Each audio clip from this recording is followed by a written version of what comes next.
saw my distorted image, my eyes empty like two dark holes, and a sinister smile on my lips. I raised my hand to touch the mirror's surface, trying to convince myself that it was just a reflection, but the hand touched me from the inside out first. A cold hand emerged from the glass and gripped my wrist with a terrifying force, a force that made every muscle in my body tremble.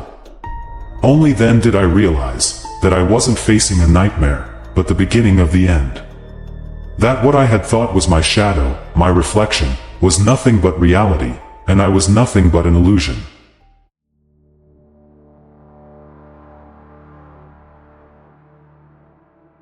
I stood in front of the shattered mirror in the narrow corridor, a chill creeping through my veins as if the entire house had become a vast grave. My face was reflected in the shards of glass, shattered and distorted, as if I no longer knew who I was. I didn't see the features I was used to, but a strange face, as if waiting for the right moment to rise from the glass and take my place. I looked into my eyes and saw them drowned in a strange redness, as if I hadn't slept in years, as if all the sleepless nights had gathered inside them, turning them into two smoldering embers.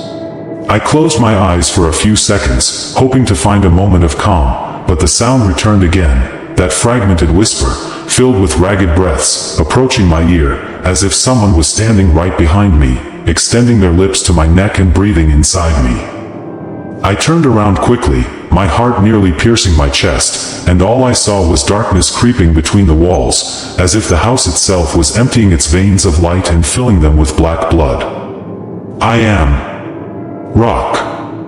I kept repeating my name to myself, as if repeating it would protect me from collapsing, would prevent me from dissolving into this madness besieging me from all sides. But every time I said my name, the house echoed in a strange way, not just one echo, but several voices, each one repeating it with a different accent, as if multiple people were repeating it behind the walls, laughing at my attempt to cling to what was left of me. I stepped forward, the floor creaking beneath my feet as if the house was in pain from my passing. The creaking was like a long groan, as if the wood itself was trying to whisper to me, "Leave before it's too late." But I couldn't stop.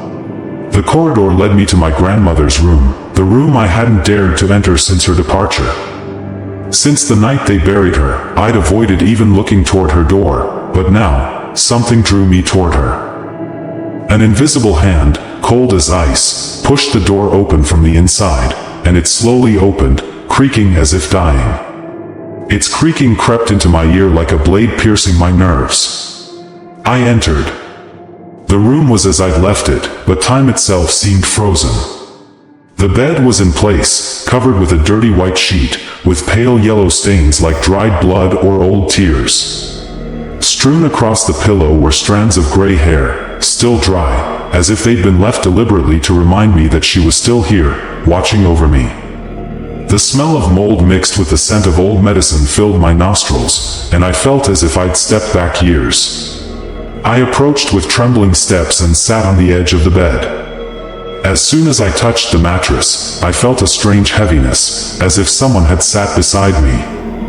The skin on my arms tingled, and the air felt heavier. The room, despite its silence, seemed filled with invisible breath. I slowly raised my head and saw the huge closet in the corner open of its own accord. Its doors didn't move like a normal door, but slowly parted, like the lips of a smiling monster. From inside, darkness began to seep in like a thick black liquid, creeping across the floor and swallowing up the moonlight that filtered through the window. And in the midst of this darkness, two eyes. Just two eyes, suspended in the void, wide, fixed on me, unblinking, unmoving. Their whites were pale, their blacks glinting like wet embers. I shivered, and the cold bit my fingers. I tried to speak, but my voice choked in my throat. I could only whisper, "Who are you?" The eyes didn't move, but I heard the answer inside my head, as if it came from within me, in the same tone, only slower and heavier. "I am you, after you lose control." I screamed and quickly stepped back, hitting the wall, and the room shook around me. It was as if the house was closing in on me, as if the walls were breathing and drawing closer, trying to swallow me up. The ceiling tilted, the floor trembled, and everything became a living nightmare that I couldn't stop. I ran out of the room, panting as if I were escaping imminent death. The corridor seemed longer than usual, endless, and the walls on either side were covered with black hands emerging from within, trying to grab me. The door I knew led outside began to recede further away from me the closer I got, as if the house itself had decided it wouldn't leave me alive. I stopped suddenly, not by choice. My body no longer obeyed me. It was as if something had pulled at my sinews from within and forced me to remain still. The cold was like knives digging into my skin, slowly tearing me apart. And from behind me, I heard slow, heavy, steady footsteps approaching. I didn't dare turn around. I knew that what was approaching wasn't a human. As the footsteps touched my ear, I heard the whisper again, this time clearer and closer, until I felt saliva running down my neck. You won't escape, Rock. This house has become your blood. I fell to my knees, my eyes brimming with tears, fear squeezing my chest as if a giant hand were pressing down on my heart. For the first time, I felt that I was no longer the sole narrator of this story. Something else was writing it with me, something inhabiting the house, dictating my end before I even reached it. From the moment I set foot in the palace, I felt that time had lost its meaning. I could no longer distinguish between day and night, as if the sun and moon had decided to leave the sky empty. Minutes became hours, and hours became days, while the days themselves meant nothing but the silent extension of a long agony. I lived within a dark vortex, with blurred visions, scattered voices, and memories crumbling before me as if they weren't mine, but rather the remnants of stories whose owners had died centuries ago, their souls trapped here waiting to be retrieved. The palace itself seemed like a living being, breathing through the walls, watching me from the windows, and swallowing up every attempt at understanding. Sometimes I would hear the pounding of a huge heart echoing from beneath the floors, as if I were living on the chest of a sleeping monster just waiting to open its eyes. That particular night, as I sat by the high window overlooking the deserted orchard, I felt something strange creeping deep within me. I saw movement among the dry grass. At first, I thought it was just an illusion or a shadow. But when I focused my eyes, it was clearly visible, a person walking slowly, his body swaying, his steps uneven, as if his bones were broken and his joints disjointed. I screamed to myself, impossible. No one lives here but me. But the person continued to approach, until the moonlight revealed his features. I gasped, my blood running cold. The face was mine. Another version of me, but shattered, with sunken eyes filled with nothing but bloodshot blackness, and a mouth dripping with ink-black saliva. My hands trembled, trying to convince myself that it was just another hallucination, a distorted image concocted by my sick mind. But the replica didn't disappear. Instead, it raised its head toward me and smiled that cruel smile that made me tremble as if a volcano had erupted inside me. I slammed the window shut and stepped back, my chest rising and falling as if I'd been running non-stop for hours. Then the knocking started, softly at first, then it got louder. One knock after another, until it sounded like a continuous slapping against the glass. I didn't dare turn around, but curiosity nearly killed me. When I turned my head, I found nothing behind the window. Instead, I found him inside the room. He was standing beside me, motionless, like a black statue emitting smoke. I asked him in a trembling, barely audible voice, "Who are you?"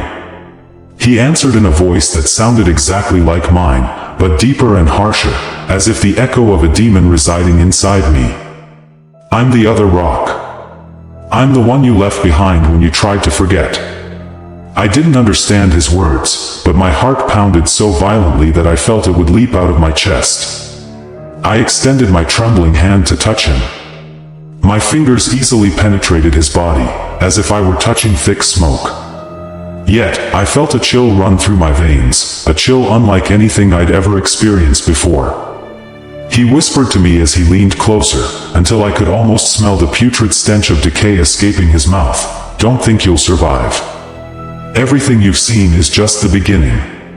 The palace didn't choose you in vain. It wants something from you, and it won't let you go until you give it what it wants." Then he suddenly disappeared, leaving behind a long, piercing laugh that shook the walls, windows, and doors. It was as if the entire palace was laughing with me and at me simultaneously. I fell to the floor, my body dripping with sweat, and I was about to faint hadn't more whispers penetrated my ears. There were many voices, overlapping, some laughing with muffled laughter, some crying with sharp sobs, and some saying my name in the voices of little children, with a distorted innocence that made me tremble more than any scream. I tried to scream to silence them, but my voice choked in my throat. I didn't sleep that night. I didn't close my eyes for even a second. I sat staring at the walls, which began to move like curtains, and the shadows that danced like living beings, constantly changing their shapes, sometimes wolves, sometimes eyeless faces, sometimes hands reaching out towards me and disappearing. From that moment on, I began to fear myself more than I feared the palace. Every time I looked in the mirror, I feared seeing the other rock smiling at me from within, reminding me that I wasn't alone, that what I was experiencing might be the only truth, while I was just a passing copy, a copy waiting to be erased. I didn't sleep that night, not even for a moment. Every time I tried to close my eyes, the images returned stronger, clearer, and more painful. Faces sunk in darkness, dead eyes staring at me, and open mouths screaming soundless screams, screams exploding inside me, as if coming from my very soul. The air in the room became heavy, saturated with cold humidity, and smelled of damp earth resembling the stench of graves. I was breathing with difficulty, as if I were trapped deep in a bottomless well. I approached the large window, the window I had thought of as my refuge. I looked out into the dark forest stretching behind the house, a forest that looked to me like a huge monster opening its mouth to swallow anyone who dared look at it. Its trees were not ordinary, they moved without a wind, their branches twisting like broken bodies seeking salvation. Suddenly, in the midst of the blackness, I caught sight of two eyes, two red eyes that glowed like embers that hadn't been extinguished for centuries, fixed on me without blinking. He wasn't an animal. He was taller than any human, slender, and still, watching me as if he knew every hidden secret inside me. I shuddered and stepped back, but the walls began to shake. At first, they were soft, then they turned into distinct knocks, as if something were slowly creeping inside the walls, digging its way into me with long claws. I pressed against the wall, straining my ears, and suddenly I heard them, whispers. Whispers emerging from the cracks, repeating my name like a cursed chant. Rock. Rock. You've been too late. My limbs trembled. I tried to convince myself that this was another illusion, but the voices grew clearer. They were no longer just whispers, but real voices telling stories, stories of the dead. They spoke to me as if I were one of them, telling me how they entered this house and never came out, how they were trapped within its walls, and how some of them were buried alive in its dark corners, their screams serving as food for the insatiable palace. I couldn't take it anymore. I jumped up and yanked the door open violently to escape the room. But the corridor I saw wasn't the same corridor. It was long, longer than ever, stretching endlessly. The floor was peeling, and the walls were pulsing like living flesh. Black hands protruded from the cracks, their fingers long and cold, trying to grab me as I advanced. I ran with all my might, the sounds behind me amplifying, shrill laughter, children's cries, muffled screams, until I nearly lost my mind. Suddenly, everything stopped. There at the end of the corridor was a huge mirror I'd never seen before. I stood in front of it slowly, panting, my heart about to explode. I looked into the mirror and saw myself. Or at least, something like me. It was a pale, dead face, with bloodshot eyes and black, peeling lips. He smiled a cold smile and said, in a voice similar to mine but deeper and harsher, "You're just a shadow. The real narrator is me." Then he reached out from inside the mirror. His fingers pierced the surface of the glass as if it were water, and he grabbed my arm. I felt an inhuman coldness, as if I were touching a grave opened thousands of years ago. He pulled me hard, and the room vanished, the corridor disappeared, and everything turned to an infinite blackness. I tried to resist, but my strength slowly evaporated. At the last moment, I screamed with everything I had left inside, pushing myself backward with desperate force. I fell to the ground, and the mirror exploded into thousands of shards. But the nightmare wasn't over. Each tiny shard reflected another image of me, distorted faces, laughing coldly, whispering simultaneously. "You won't escape, Rock. You've become one of us." I sat amidst the broken glass, my breath ragged, my body trembling, my eyes staring at the shards that surrounded me. Each reflection was a copy of me, but I no longer knew which one was me. Which one was the original?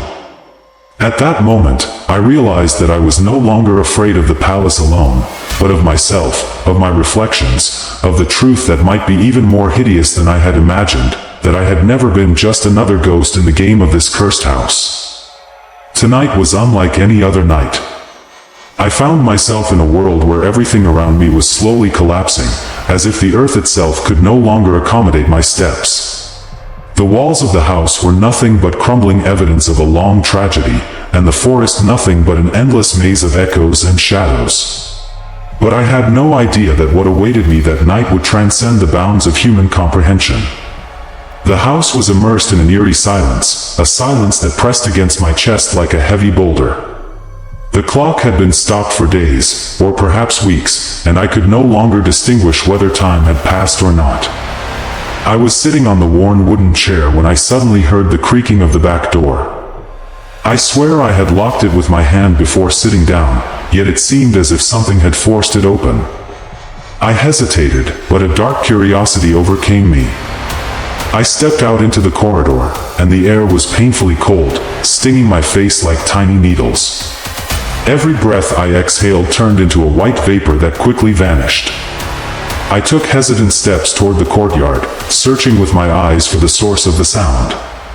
There, at the doorstep, something strange caught my attention. The ground was wet, even though the sky was clear and it hadn't rained in days.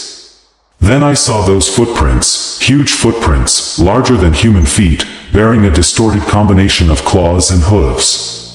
I froze, but something inside me compelled me to follow them, as if a mysterious force was gripping my body and moving me like a puppet. The path led me into the forest.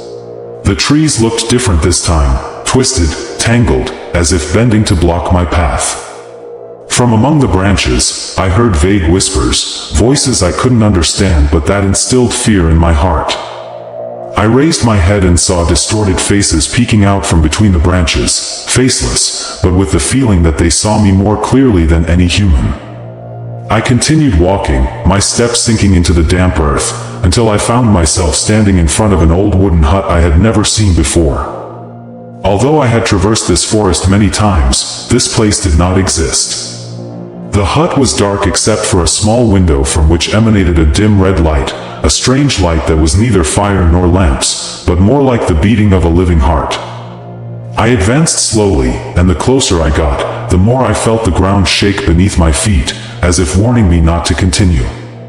But I didn't stop. I placed my hand on the hut door, and it opened automatically with a sharp groan, like the scream of a soul trapped for centuries. A suffocating air, smelling of burning flesh, rushed in, suffocating me for a moment. I entered, and that's when the real nightmare began. The interior was dark except for candlelight, and the walls were all painted with strange symbols, carved in blood, repeated ritually. In the center of the room was a large chalk circle, inside of which lay a mutilated corpse, lying face down. I approached fearfully and saw writing on its back, deeply etched into the flesh. I bent down to read, and my blood froze. Rock. Welcome to your new home. My whole body shuddered. Who wrote this? Who knows my name here? Before I could comprehend, a low laugh erupted out of nowhere. It didn't come from a person, but from the walls, the floor, the very air I breathed. Then suddenly, the corpse moved. It raised its head with frightening slowness and turned toward me with a face devoid of features, just smooth, stretched skin, which slowly began to crack, until my own face emerged from it. I saw myself there, both dead and alive at the same time, smiling a smile I'd never known before, a cold, sinister smile. I screamed, trying to back away, but the door slammed shut behind me. The corpse, or rather, my dark version of me, stood up and began approaching me with heavy steps, each step accompanied by the sound of bones crunching. When it was right in front of me, I spoke in my own voice. "You will no longer be the narrator, Rock. I will be the one to complete the story." I froze.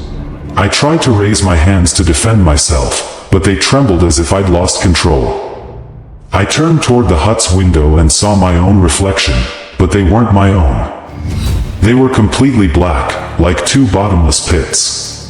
That's when I realized this was more than just a passing terror. That hut wasn't an ordinary place, it was a trap, specifically designed to replace me with something else, a dark version of me, one that knew neither mercy nor humanity. Ever since that night, I no longer knew if I was still Rock, or if the other entity had begun writing my story for me. Sat in the middle of a dark room, where time no longer held any meaning. The clock hands had disappeared, or perhaps I could no longer see them. The walls I had known yesterday seemed strange, breathing slowly as if they possessed invisible lungs, and the faded paint was like swaying flesh. Even the colors were no longer colors, but gray patches that moved and swirled around me as if watching me. The shadows on the floor and walls were no longer motionless as I had grown accustomed to. They moved slowly, consciously, as if enjoying my suffering, as if waiting for the right moment to swallow me up. I tried to convince myself that this was just an illusion, that my mind was concocting these images out of exhaustion, but something seemed more real than I could deny. I felt that the house itself had changed. It was no longer mine, no longer a place of life, but part of an unknown curse, a curse throbbing in every wall and every corner. My body, too, was no longer mine. I would look at my hands and find them trembling without my control, my fingers moving as if invisible strings were pulling them apart. Sometimes I would raise my head even though I didn't want to, as if a strange inner force was controlling me. Even myself, the entity I thought was stable and independent, was shattered. The voices inside me that had been vague whispers were now clear, screaming, as if they were being broadcast directly into my ear, "Let go of yourself. Don't resist. We are stronger than you. Let us possess you." I resisted with all my might, but the resistance itself became painful and exhausting. Every attempt to hold on to my consciousness was like sinking deeper into a bottomless black sea. Sometimes I felt as if I were detached from my body, a mere spectator watching my hands move and smile a smile that had never been mine. Sometimes I heard a laugh escape my mouth, but it wasn't my own laughter. My insides were screaming, but the sound didn't reach the outside world. In a moment of despair, I walked past the mirror. There I found the most terrifying truth. My reflection no longer resembled me. There was another man, pale, with sunken eyes, staring at me from within, smiling with a cold sneer. I wanted to shout at him, "I am Rock. This is my body. This is my mind." But my mouth remained silent, only a distorted smile emerging. It was my reflection that moved, whispering in a deep, terrifying voice, "You are just a shell, and we are coming to fill the void." My breathing quickened, and I felt the ground disappearing beneath me. I began to lose more and more control. I could no longer distinguish when I was controlling my steps and when my limbs were being led away against my will. I could hear my footsteps receding into the house, but I wasn't the one deciding the direction. I was opening doors involuntarily, writing strange words on the walls without realizing their meaning. When I looked again at what I had written, I saw cryptic symbols, distorted circles, and featureless faces. Slowly, the truth began to dawn on me. I was no longer alone in this body. There was another entity, feeding on my weakness, expanding inside me every moment I lost control. He wasn't completely foreign to me, but rather like my own dark shadow, a distorted version of myself I'd ignored all my life. Now, this version was stronger, more ferocious, and I was merely a ghost fading before it. The nights were the cruelest. With each sunset, I felt the darkness give him additional power, fueling him with a dark energy that sucked the last remnants of my will from within me. My body trembled like someone struck by a deadly fever, my chest tightened, my mind cracked, and even my breath was no longer my own. I felt like a mere puppet, its strings in unknown hands, being dragged to a fate from which I had no escape. In the darkest moments, a terrifying question crept into me. Do I really want to continue resisting? Do I want to remain a prisoner of this eternal war within my body? Or would surrender be less painful? For the first time, I didn't know the answer. I began to feel as if I was no longer myself. My name, Rock, no longer meant anything. It was merely a distant echo fading into a dark inner void, as if I were hearing my name from underwater, echoing meaninglessly, lifelessly. With each passing moment, something was slowly pulling me deeper, tearing at the threads of my will as if I were a straw doll lying on the ground. My steps were no longer my own. I found myself walking without decision, as if the earth itself were pushing me towards an unknown destination. My hands trembled, and sometimes they rose slowly into the air, as if an invisible force were controlling them. I heard whispers rising from my chest, words I had never spoken, sounds in strange languages I didn't understand, but they stuck in my mind like needles, leaving a painful echo inside me. I tried to resist, but resistance became like trying to hold on to air. The more I gripped myself, the more it slipped through my fingers. The more I held on to my consciousness, the deeper I felt I was drowning in an endless black sea. My face in the mirror no longer reflected my true self, but something else, something that looked like me on the outside, but smiled when I cried and calmed down when I screamed. Many times I sat in the dark for hours, watching my reflection breathe while I held my breath. It blinked when I closed my eyelids and smiled when I bit my lip in fear. As time passed, I became unsure. Was it me looking in the mirror, or was the mirror revealing who I was inside? The voices around me changed. I could no longer distinguish between my inner voice and the voice of the other within me. At first, it whispered, like a sad, never-ending song. Then it began to command me clearly, its voice harsh, sharp, and unquestionable. And eventually, I found myself unconsciously carrying out its orders.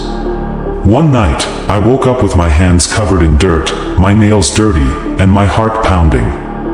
I didn't remember anything, but I found a deep hole in the garden, a hole I didn't know for whom I'd dug it, nor why. The people around me became strangers.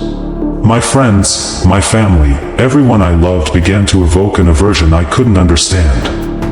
When they called me Rock, I felt repulsive, as if they were addressing someone long dead.